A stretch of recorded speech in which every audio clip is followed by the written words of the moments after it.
Anda kembali di berita utama bersama saya, Jihan Novita. Saudara, tragedi memilukan terjadi di Medan, Sumatera Utara. Seorang ibu yang semasa hidupnya mengabdikan diri sebagai perawat dan pelindung buah hatinya, ternyata hidupnya justru berakhir di tangan sang buah hati. Luka batin yang lama terpendam dari amarah dan ancaman yang kerap terdengar oleh sang anak menjadi alasan peristiwa kelam ini terjadi. Seorang ibu rumah tangga ditemukan tewas di rumahnya dengan kondisi penuh luka pada Rabu 10 Desember. Peristiwa ini terjadi ketika semua anggota keluarga berada di dalam rumah di tempat yang sama dengan korban.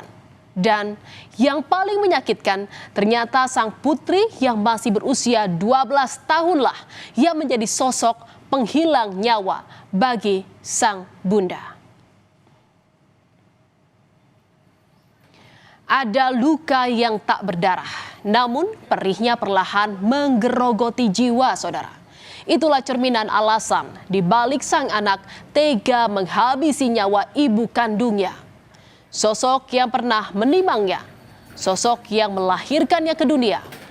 Hasil penyelidikan polisi menyatakan pembunuhan dilakukan oleh sang anak akibat dipicu perlakuan korban yang kerap melakukan kekerasan dan ancaman terhadap anggota keluarganya. Sakit hati memuncak setelah korban menghapus aplikasi game online di ponsel pelaku.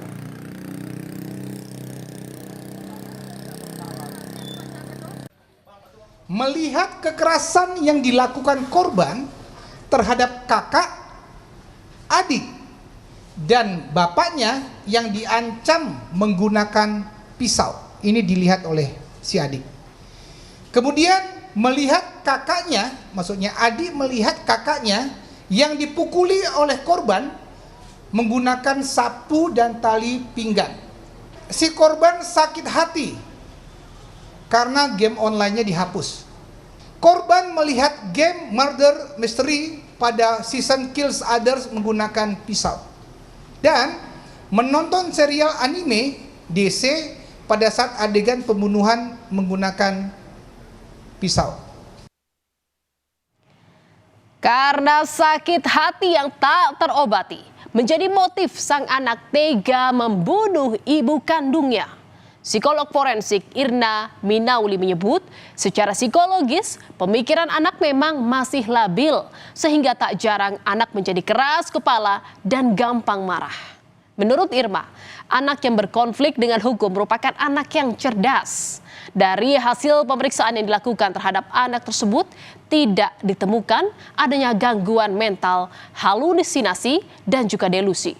Namun, kejadian ini kemungkinan terjadi akibat pengalaman buruk yang dialami dan disaksikan oleh sang anak. Anak ini juga masih labil secara emosional, ya. Jadi ada keinginan agresivitas yang cukup tinggi, empati yang mungkin masih kurang berkembang, kemudian juga kurang berinteraksi secara sosial, ya. Tetapi hal ini juga lazim terjadi pada anak-anak remaja, ya. Anak remaja mana yang nggak keras kepala, anak remaja mana yang nggak pemarah misalnya. Jadi ini overlap antara kecenderungan conduct disordernya dengan fase perkembangan remaja yang dia alami, gitu ya. Jadi kalau dilihat kemungkinan terjadinya peristiwa ini bukan karena adanya gangguan kesehatan mental, ya. Jadi lebih ke arah misalnya pengalaman kekerasan yang dialami, yang dia saksikan. Dan atas peristiwa ini, Saudara, Dinas Pemberdayaan Perempuan, Perlindungan Anak dan Keluarga Berencana Sumatera Utara langsung melakukan pendampingan terhadap anak yang berkonflik dengan hukum tersebut. Pendampingan dilakukan secara menyeluruh, mulai dari menjalani proses hukum hingga di persidangan. Kami melakukan pendampingan dari awal anak dimintai keterangan pada tanggal 10 Desember 2025. kita akan terus melakukan pendampingan ini baik pada masa sekarang maupun pada tahapan selanjutnya, yaitu pada tahapan nanti proses persidangan, kemudian putusan, pasca putusan sampai dengan reintegrasi sosial anak nantinya. Saudara, peristiwa ini terjadi pada Rabu 10 Desember 2025 sekitar pukul 4 pagi. Korban saat itu tidur bersama kedua anaknya di kamar lantai 1. Anak kedua korban yang tidur di samping korban tiba-tiba terbangun kemudian melukai korban. Saat peristiwa terjadi, anak pertama korban terbangun dan berupaya menghentikan aksi tersebut. Sang kakak kemudian berlari ke kamar di lantai 2 untuk membangunkan ayahnya yang masih tertidur. Dan menurut warga, sempat terdengar suara cekcok dari dalam rumah sebelum peristiwa tersebut terjadi. Dan mendengar teriakan sang anak yang berlari ke kamar tempatnya tidur, sang ayah kemudian terbangun, saudara. Ayah langsung turun dari kamarnya di lantai 2 dan menghampiri kamar tempat kedua anak dan istrinya tidur. Sesampainya di kamar tersebut, sang suami menemukan istrinya sudah tergeletak tak berdaya. Dengan kondisi mengenaskan, terdapat luka senjata tajam di bagian tangan dan punggung. Dan saat diperiksa oleh sang suami, kondisi korban masih hidup, saudara. Melihat kondisi istrinya yang kritis, sang suami pun segera meminta pertolongan rumah sakit. Ambulans pun didatangkan untuk membantu membawa korban. Namun, nyawa korban tak terselamatkan. Ia meninggal di rumahnya. Warga yang tiba di lokasi langsung melaporkan kejadian tersebut ke polisi dan jenazah sang ibu dibawa ke Rumah Sakit Bayangkara Medan untuk diotopsi. Saudara, polisi yang datang ke lokasi langsung menggelar olah tempat kejadian perkara dan memeriksa sejumlah saksi termasuk kedua anak dan suami korban.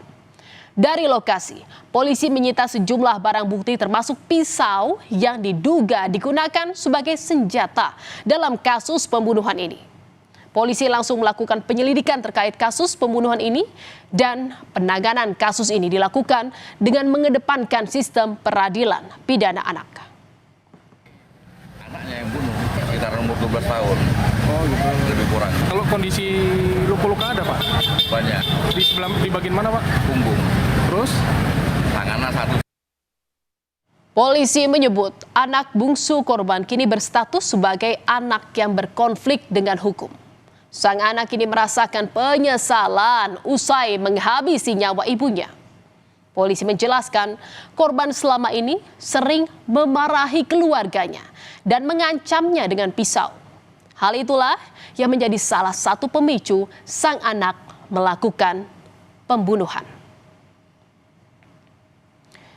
Saudara, pembunuhan ibu oleh anak kandungnya sendiri mengundang perhatian luas karena pelaku masih di bawah umur. Pakar viktimologi menyebut kasus anak di bawah umur tega membunuh ibu kandung jarang terjadi dan memerlukan kajian yang mendalam. Anak yang berkonflik dengan hukum dinilai tidak hanya sebagai subjek hukum, tetapi juga berpotensi sebagai korban dari situasi sosial, psikologis, maupun lingkungan yang kompleks. Ini tidak sederhana untuk menjelaskannya gitu. Barangkali terduga juga adalah korban dari lingkungan ya, korban dari situasi pengasuhan, korban dari kondisi rumah tangga, korban dari kondisi lingkungan, korban dari hubungan pertemanan, korban dari banyak hal ya. Ini harus diakses atau harus dinilai, dikaji oleh pihak kepolisian dengan melibatkan para pakar-pakar terkait ya. Karena dalam kajian viktimologi pelaku itu atau sebab itu tidak tunggal ya. Saudara, tak ada jerit yang lebih perih dari kejadian ini. Tak ada duka yang lebih sunyi dari kehilangan yang datang dari darah daging sendiri. Cinta yang seharusnya menjadi pelindung justru runtuh oleh luka batin yang tak pernah disembuhkan. Peristiwa ini mengajarkan kita bahwa jika cinta tak dijaga, maka bisa berubah menjadi luka yang paling mematikan. Tragedi ini bukan sekedar tentang kriminalitas, melainkan potret rapuhnya relasi keluarga dan kemanusiaan yang kalah oleh amarah.